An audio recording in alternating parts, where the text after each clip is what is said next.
Hello, God bless. I just want to tell you about a short dream I had. I guess a flash dream.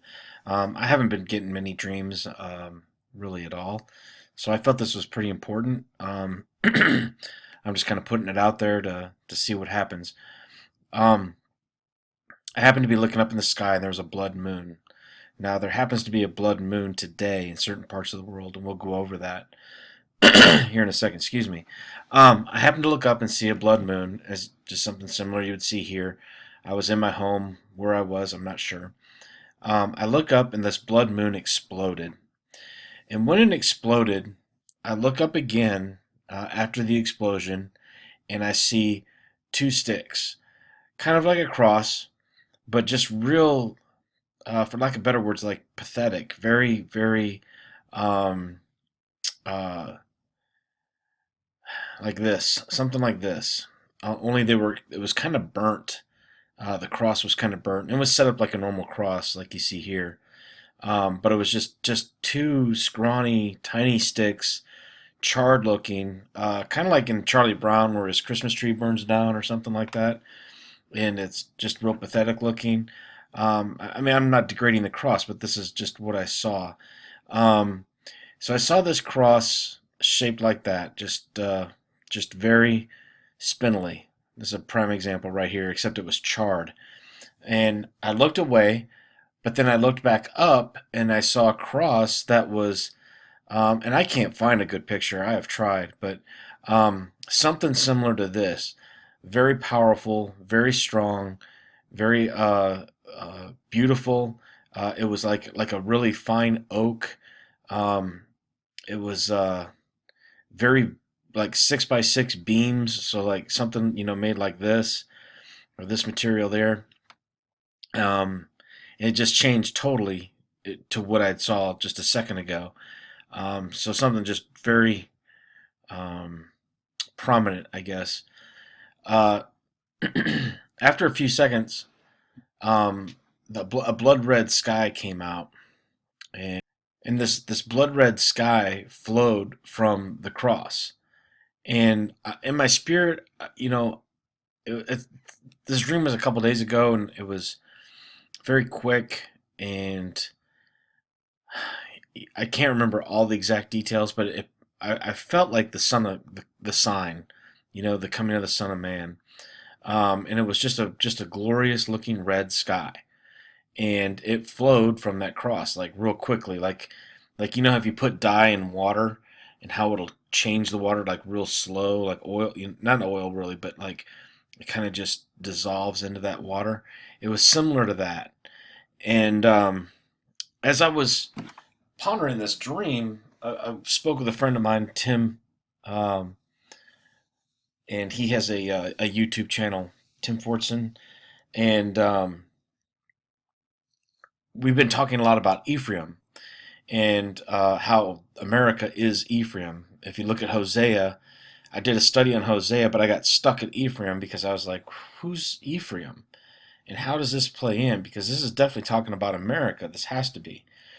And he's done a lot of videos on that. And let me flash his page up here real quick. Tim Foster 405, and he's done a lot of studies on Ephraim. I'm sure if I thumb through here, he thinks they are tied, and I do as well, to the 144.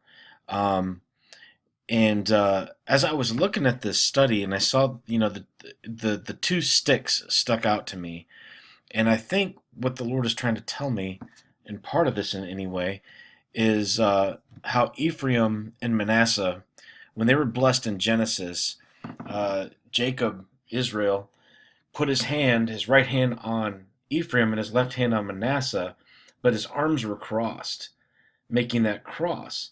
And then it took me his arms are bone, and it took me to the valley of dry bones. So let's just go there and take a look at something. I want to show you this. Ezekiel 37, it's about the valley of dry bones. And I'm not going to get into it too deep, but what he does is he takes Ezekiel and he shows him this valley of dry bones. You all know the song and the story, and can these bones live? And what I thought about was how we are as an army just tired and, just so over this place. And we're all looking for his coming. We're all looking for this. And but what he's doing is he's raising an exceedingly great army, and he says that here. So he says to prophesy, and that these bones may live, and so he does. And he says this. God says this is the whole house of Israel. And I'm trying to find that. Here it is, right here. The whole house of Israel. And Israel was divided between Ephraim in the north and Judea in the south. And this is, I believe, the combining of the two kingdoms, or the two to make the one army.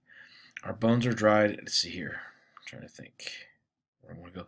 Also talks about, I will open your graves and cause you to come up.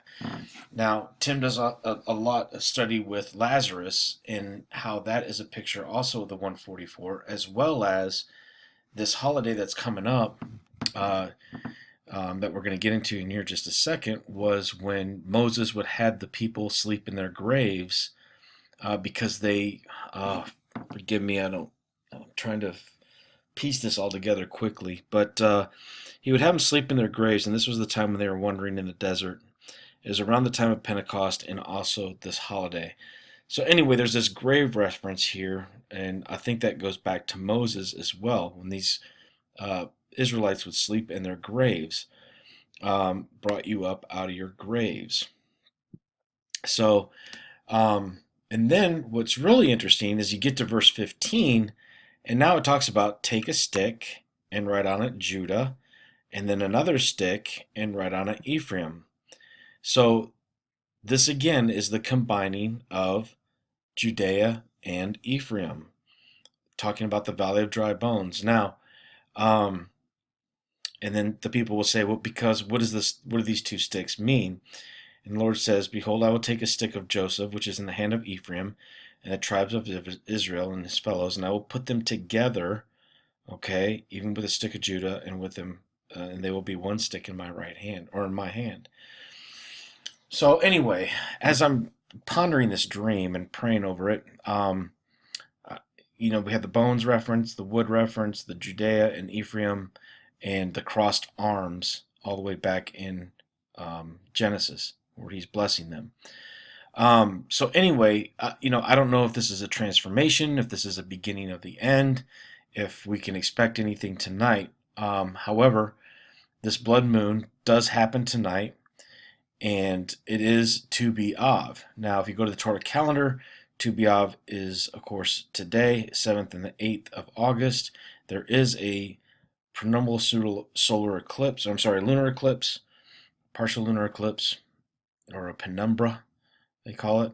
And it's not visible here in the United States, but it's visible here in Asia and parts of Africa. So what is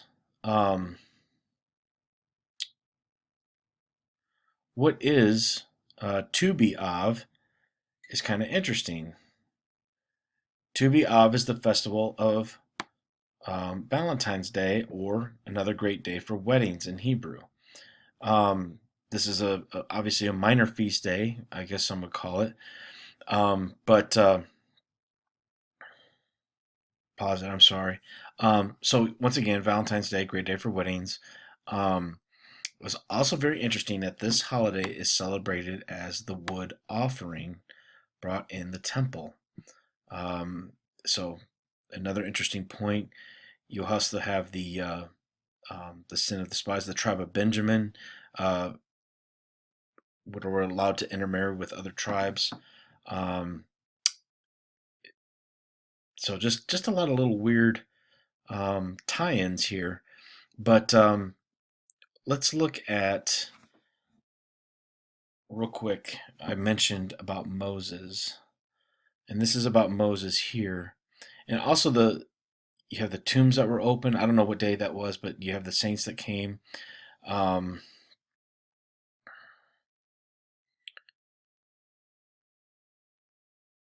Article on Tu B'Av and Moses. The Israelites dug their own graves, Tish B'Av, and then they would sleep in these graves, and wake up, and they would count who remained alive, and there would be 15,000 people missing. And then finally after 40 years had passed, the people began again to dig their own graves. for Tisha B'Av, and in the morning, everyone who remained alive, worried they'd got the date wrong. The people slept in their graves again um, until 6 nights had passed away. So, anyway, I'm not going to read this whole thing to you, but once again, it goes back to the graves, which the Valley of Dry Bones. So, anyway, it's just an interesting dream with a few connections. If you got anything to add, um, I pray that you make a comment. God bless you all. See you soon.